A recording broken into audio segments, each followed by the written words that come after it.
Want to adjust the commentary, crowd noise, or overall game sound in eFootball? The good news is, you can customize all of it in just a few taps.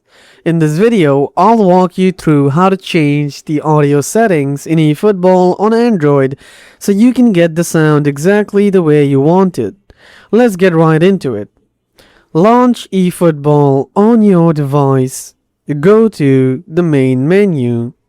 After that, tap Extras, then tap Game Settings. Next, tap Audio.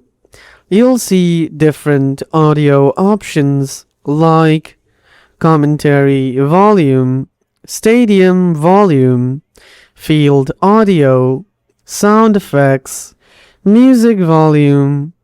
Use the sliders to increase or decrease each one based on your preference. Turn off specific sounds if needed. Lower crowd noise for better focus.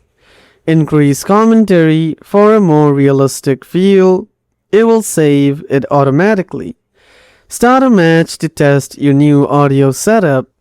If this helps you out, go ahead and drop a like and subscribe for quicker tips and easy tutorials. See you at the next one.